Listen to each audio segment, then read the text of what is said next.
歡迎嚟到深度時事頻道。今集我哋要講嘅係一個曾經嘲笑美國人開冷氣嘅地方，點解而家要搶購中國冷氣，搶到斷貨。2026年6月，歐洲遭遇咗有紀錄以嚟最嚴重嘅熱浪，法國西南部衝破44.3度，西班牙局部去到45度，德國錄得41.5度嘅全國新高。短短幾日，全歐洲超過1.5萬人死於高溫，絕大部分係住喺冇冷氣嘅公寓同養老院嘅老人家。你知唔知成個歐洲只有2成家庭有冷氣？德國普及率低到3%至6%，英國唔夠5%，法國大約25%。對比美國同日本90%嘅普及率，歐洲人簡直係喺原始社會捱熱。點解一個咁發達嘅地方會冇冷氣？第一，歷史氣候。歐洲整體緯度高，過往夏季溫和，日間氣溫大多維持喺25度上下。厚石牆隔熱，大窗通風，實木百葉窗遮陽，幾百年嚟，歐洲人就係靠呢啲自然方式降溫，從來冇將冷氣當作生活剛需。第二，建築限制。歐洲大量房屋起於幾百年前，屬於歷史風貌保護建築。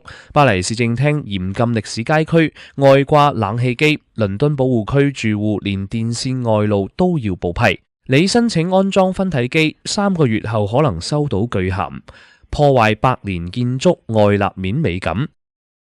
第三，成本高昂，一部冷氣機售價只係幾百歐元，但安裝費隨時過千歐元，再加上電路改造、專業工人施工，一套落嚟動輒2-3萬港紙。歐洲電價長期居高不下，夏季全天開冷氣，單月電費就過百歐元，裝得起都用唔起。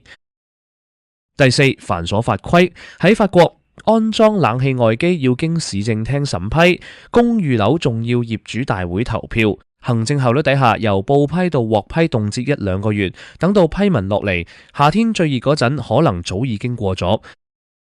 第五，環保觀念。為咗實現2050年碳中和，歐盟出台嚴格嘅含氟製冷劑管控法規，逐步限制高溫室效應冷媒。好多民眾認為大規模普及冷氣會加劇電力消耗，排放更多溫室氣體。德國環境部長曾經話：我哋嘲笑美國人依賴冷氣嘅日子已經結束。但係當40度高溫殺到埋身，當老人家喺冇冷氣嘅公寓裏面熱死，當柏林人半夜逃到公園噴泉邊瞓覺，呢啲環保原則仲值幾多錢？中國冷氣就成為咗歐洲人嘅救命稻草。2025冷年，歐洲進口中國冷氣大漲約40%。2026年1至5月，中國對歐盟冷氣出口額達37.6億美元，同比大漲43.2%。其中，移動式冷氣出口增長超過70%，法國、荷蘭、比利時進口額翻倍，西班牙、意大利、德國增幅超過50%。美的推出嘅 Porter-Split 免安裝分體式冷氣，唔使轉牆，唔使外掛外機，室內機可移動，喺柏林電商平台3日狂賣10萬台。法國超市貨架剛補貨就被清空，有消費者揸車200公里先買到最後一部，價格上漲咗100歐元。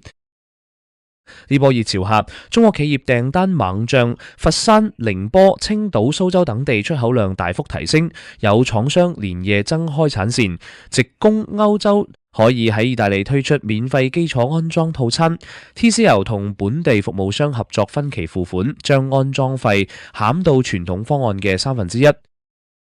而家歐洲人嘅觀念正在崩塌，佢哋不再講冷氣唔健康，而係研究點樣裝得快。但安裝冷氣已演變成政治議題，左翼同環保派認為大規模使用冷氣只會加劇碳排放，極右翼嘅勒龐就話冇冷氣，公共服務將無法運作。如果當選總統，我會推動大規模冷氣計劃。而家我哋要深入探討一個問題：歐洲嘅無冷氣神話係咪已經走到盡頭？聯合國數據顯示，歐洲係全球升溫最快嘅大陸，氣溫上升速度係全球平均嘅2倍。倫敦而家每6年就會出現一次極端高溫，而唔係以前嘅每60年。世界衛生組織估計，過去4年歐洲有超過20萬人死於高溫相關原因，當中大部分係可以預防嘅。歐洲人引以為傲嘅無冷氣生活，本質上係建立喺穩定溫帶氣候預期之上嘅。但當45度成為新常態，當厚石牆由隔熱堡壘變成蒸籠，佢哋先至發現自然通風解決唔到性命問題。呢個故事令人深思，歐洲人堅守環保值得敬佩，但當環保同性命產生衝突，當精英喺冷氣房開會，卻叫普通人為地球忍熱，係咪公平？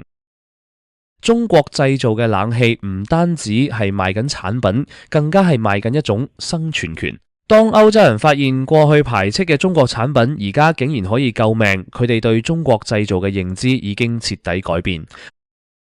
氣候變化唔分國界，高溫唔會因為你堅持環保就手下留情。喺我哋享受冷氣嘅同時，世界某個角落總有人正喺度為咗唔熱死而掙扎，而科技就係連接呢兩端嘅橋樑。如果你對呢類議題有咩睇法，歡迎喺下面留言，將呢條片分享出去，令更多人知道歐洲嘅高溫困局。記得訂閱同開啟通知，我哋下集見。